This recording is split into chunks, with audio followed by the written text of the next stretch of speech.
What's going on, guys? Satsuki the Savage here, and today I'm going to be reviewing Attack on Titan, chapters 119 through 121. Alright, so a lot of people have been asking me over the course of these 3 months, what's going on with Attack on Titan? Are you still reviewing it? Are you still reading it? Where's the videos, nigga? I'm like, chill, alright?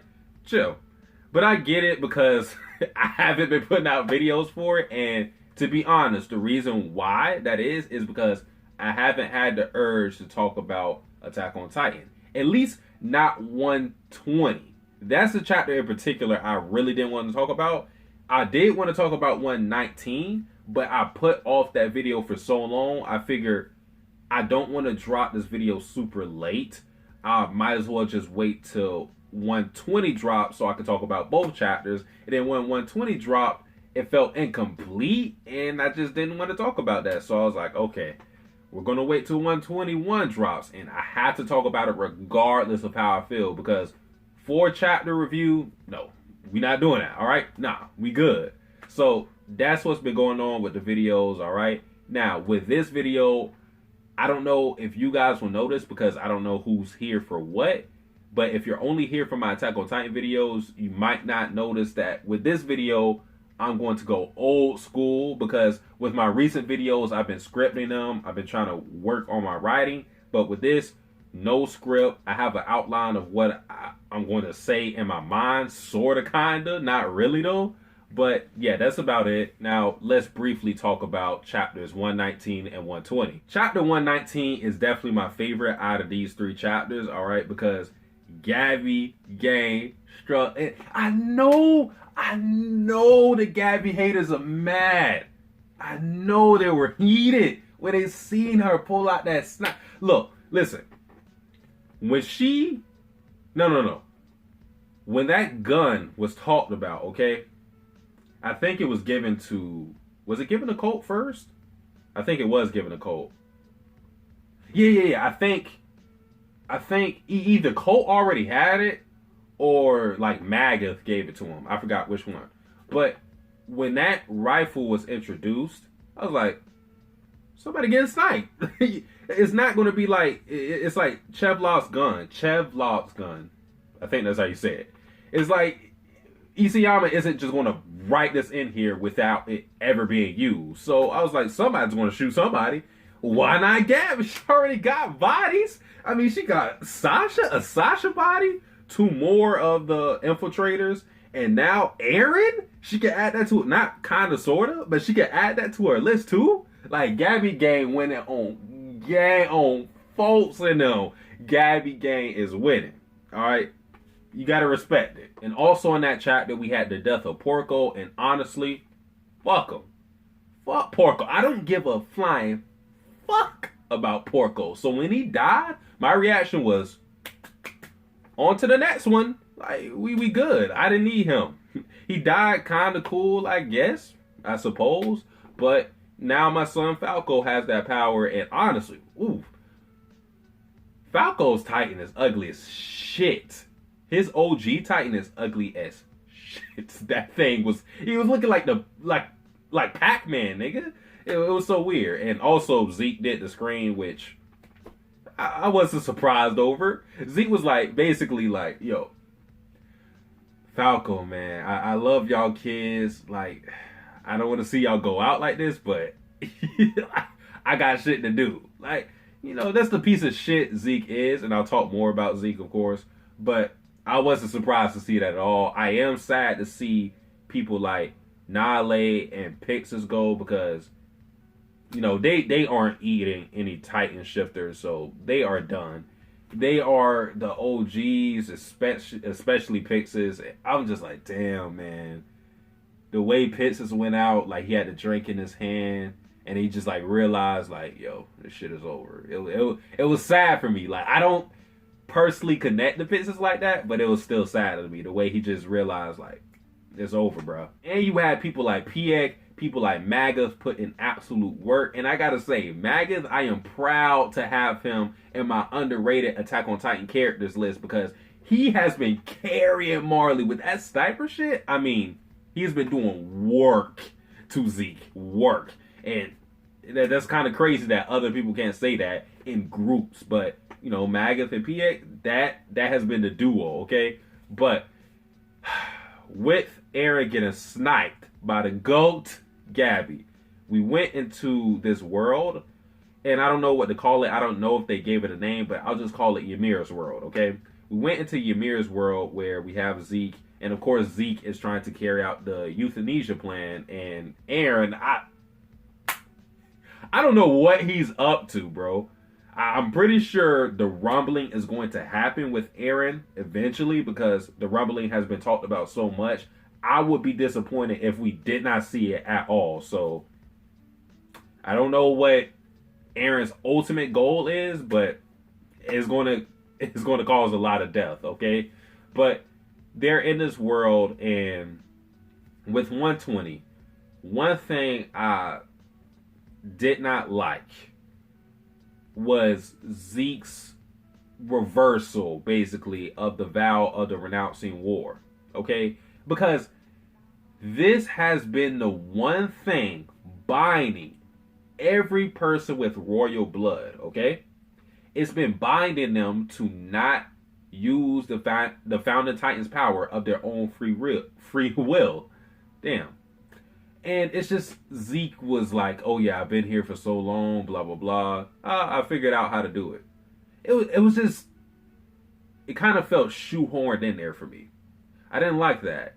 I mean, I get it because Zeke is of a completely different mindset of most normal people because he wants to get rid of all Eldians. And, you know, he's a unique person, okay? So it's fine. It's not something I'm screaming like ass pool or something like that. But I felt weird about it. I'm not going to lie. Not going to lie. Because nobody else was able to do that in history, but Zeke, he does it. So, yeah. And then we find out that Eren isn't the person who makes the final call when it comes to using this power, okay? The Founding Titan's power. It's actually Zeke, since he has the royal blood. It's just that, you know, because of the vow of renouncing war, nobody was able to really use the power how they wanted to. But now with, you know, with Eren having the Founding Titan and with Zeke having the royal blood, he makes the call, okay? Eren thought it was going to be the other way, and then he got his ass played heavy. Like, he played his hand too early when he revealed to Zeke, like, I wasn't fucking with you, you know? I was trying to achieve my own goals. Like, he called the euthanasia plan. He was like, you think I would ever go with a bitch-ass plan like that, Zeke? I was like, that shit weak. I want freedom, all right? I don't want this false freedom. I want real freedom, all right? Whatever the hell that means, because Eren, you know. But then we move into the dream sequence with Zeke and Eren going into his past memories, because Zeke was convinced that Eren has been brainwashed by Grisha. He has been convinced, like, it's kind of funny because he had no evidence of it other than himself being brainwashed by Grisha, but he just kept believing that Grisha was this horrible person and that was going to translate to Eren. But that, of course, was not the case. And I'll talk about that specifically. But we went to the dream sequence and Zeke started to realize, like, yo, Grisha actually cares about Eren. The most telling part, in the part I probably liked the most out of 120 was when we seen Grisha find where the Reiss family was, but he did not attack them immediately. So he knew where they were. He just said, yo, I'm not even going to try to take the power. I'm going to take care of my son. And that really showed that can really capsulize Grisha's character. Because this whole time we've had this idea of him, at first, people may have thought like he's this distant father who doesn't really care too much about Eren because he was always away somewhere. But then we saw the flashbacks. He was a doctor caring for people. And then, like, as the series kept progressing, we kept learning that Grisha's actually a good dude until, like, maybe we got to the Reiss family stuff where he killed the whole family. Then we're like, why did this dude get all savage all of a sudden? Like, he was on some gang shit, okay? But now, and that is something to save for later because that's 121. But yeah, things ain't what we thought with Grisha, okay? Because he was like, yo, I'm just going to take care of my family. Fuck the Founder Titan's power right now. And that surprised Zeke. And then he started realizing, like, you're not getting brainwashed, Eren. You actually had a good childhood. I think he was low-key mad. Like he was disappointed. He's like, so you... I said my bad to my goddamn... Look, Zeke was like, yo, ain't this about a bitch? Like, how in the hell? It's like if you have like a half brother, all right? I don't know if anybody else can relate to this, but I have half brothers, all right? And they will get stuff because we have different moms and whatnot. They would get stuff that I wouldn't have. So it's kind of like, ain't that a bitch? Like that's how it was with Zeke. He was like, bro, what the fuck? Like you get to live a normal childhood, and I'm up here. I have to be a child soldier and shit, even though that's what Eren became by choice. But of course, it was by choice. Now I want to talk about 120 because first with Zeke, the thing that has been holding him back when it comes to using the Founder Titan's power is because he can use it right now. Like, now he's using it, but he could have been used it. The thing that's holding him back is his love for Eren. Surprisingly. He wants approval from Eren so much that he's holding back and hesitating in his plans. So you can say that's the one redeeming quality about Zeke. And of course, that right now is his biggest weakness. And it's kind of like, if I would compare it to like a real life event, it's kind of like you have a girlfriend, all right? And she says, or no, you want to do something and you're seeking her approval. And then she gives you that whatever, or go ahead and have fun. You just like, oh shit. Like you are, oh shit, I don't want to do it without her approval. Like, I kind of want you to agree with me, even though it doesn't have much to do with you. I still want you to agree. That's kind of how Zeke is with Eren right now. He's like, bro, fuck with my plan. Like it's kind of lit, bro. We'll all no more birth. So you can nut in Historia all you want, you know what I'm saying? And she won't give you a baby. Like, I'm trying to help you, Eren. Like, no more kids. We're gonna be chilling. We have like an extra. Well, they're in their 20s now, so you can live for another 70, maybe 80 years.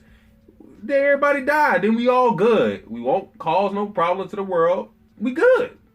Eren like, fuck no, I don't know. That shit sounds stupid. That shit sound whack. No, I'm not with that shit. That's kind of funny to me. That's Zeke's weakness, okay? But the moment I want to talk about is with Zeke and Grisha, because Grisha hugged Zeke. And I know I'm skipping ahead, but I want to talk about this moment, really. And he said that he loved her. And that was a really tender moment in the chapter, because with Zeke, it's not like what he's been seeking for all his life has been his father's approval, but Grisha molded Zeke into the person that he is currently.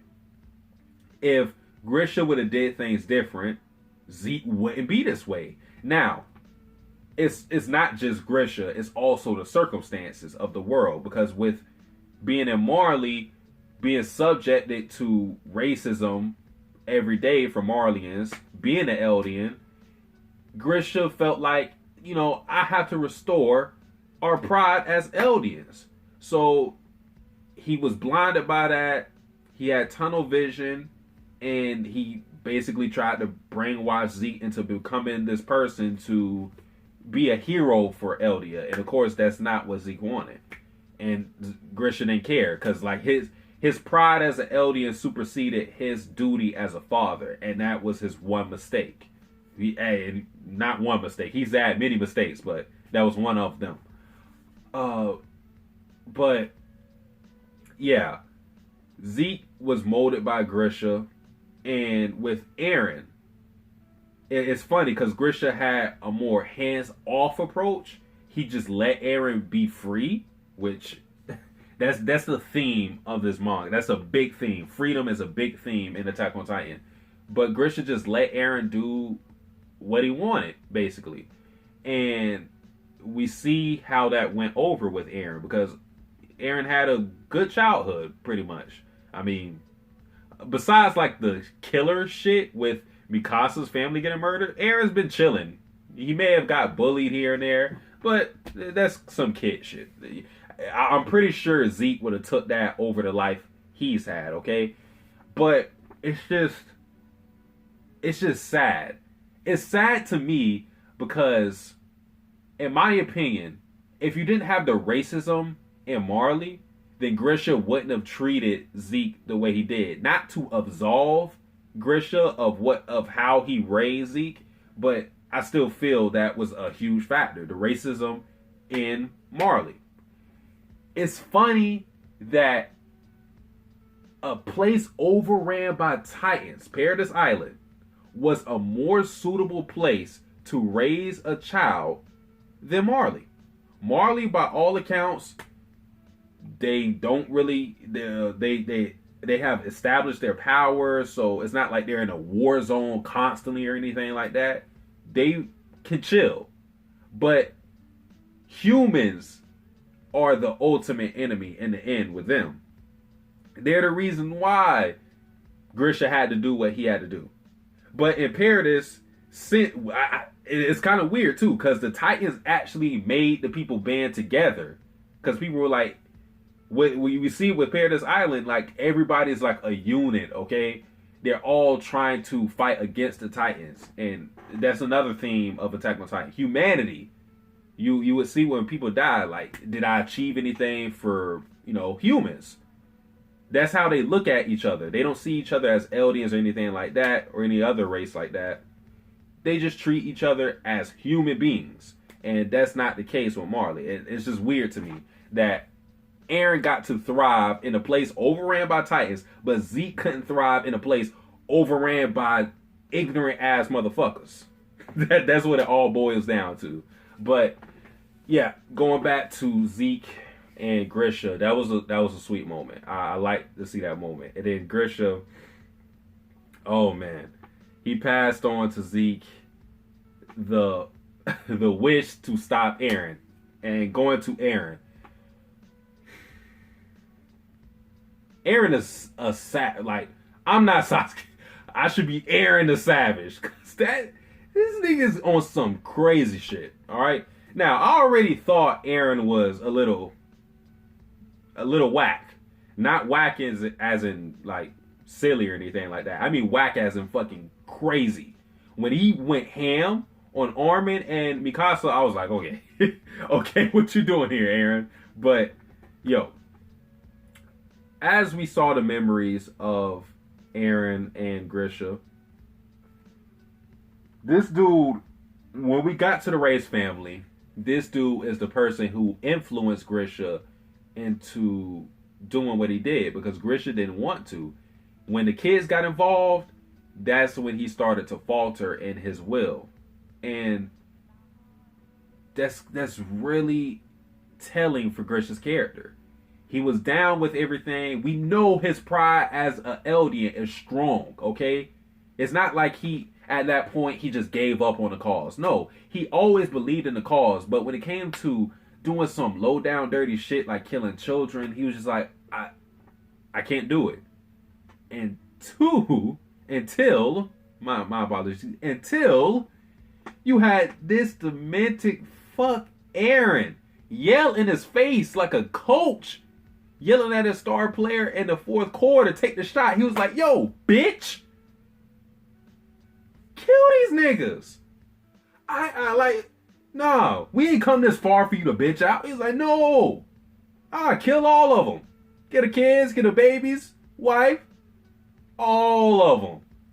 Kill them all. And one funny thing about that is Reiss hitting this man he has to be Usain Bolt or something. Like, his speed is unmatched because it was already kind of weird how he got out of that situation. But if you look at the panel, he was far the fuck back when it was all going down. So he was ready to haul ass at any given notice. And he got the fuck up out of there. He was like, I am not turning into a Grisha pack. No thing. No Jaeger pack. Alright? We good. So that's funny to me. But Eren's the one who influenced Grisha, and it's really wild. It's really wild that Eren is the one who set this off.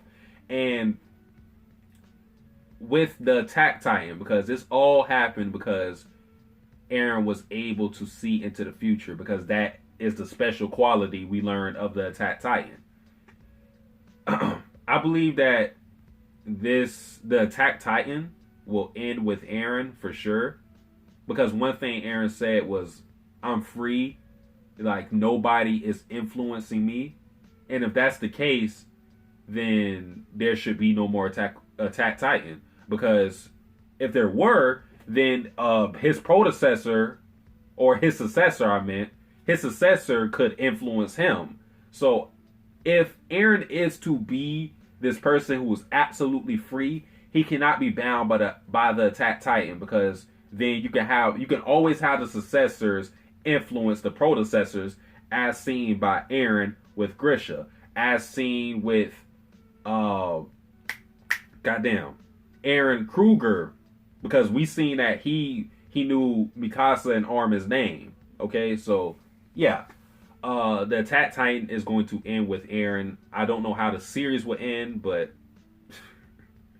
man, it's really wild to think about. But last part that happened in the chapter was Ymir going to follow through with Zeke's order, which is he's going through with the euthanasia plan, or euthanasia plan. Okay, and Eren was chained up, but he just broke the chains, as Eren always does when he's locked up.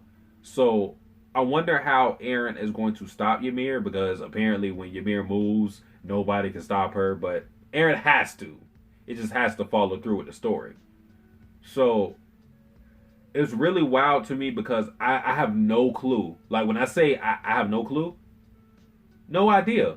I have no idea how this series is going to turn out, because I thought the events happening on the outside world, or the real world, if you want to call it that, I thought that was going to have the lasting effect on the series as a whole.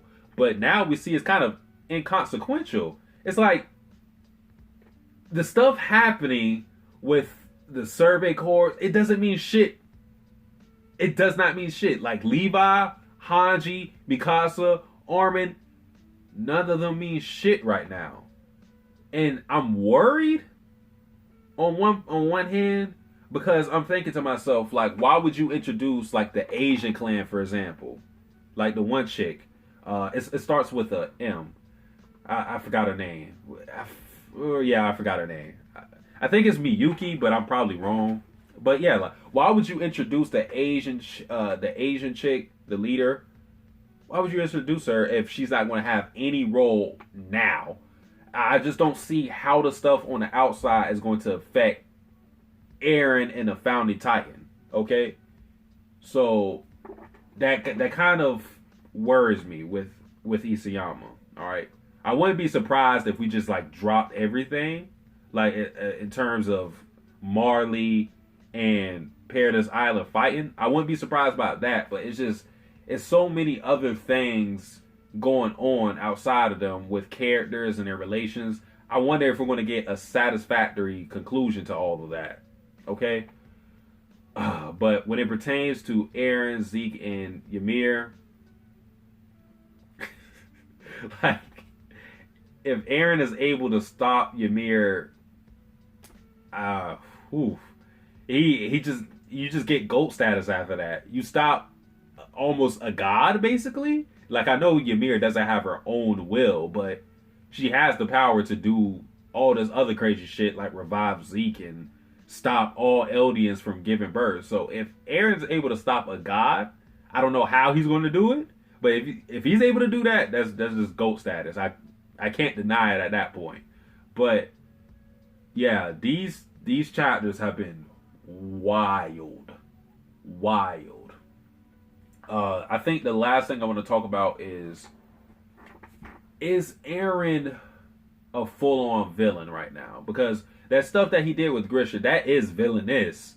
I mean, he did it for the end goal, and that's the one thing I kept pulling when it came to painting Eren as an anti-hero rather than a villain, because I always said it's been the end goal for Eren. He's doing all of this shit because he has a vision in mind, and I still believe that. But with each chapter, is showing us that Eren could get downright dirty.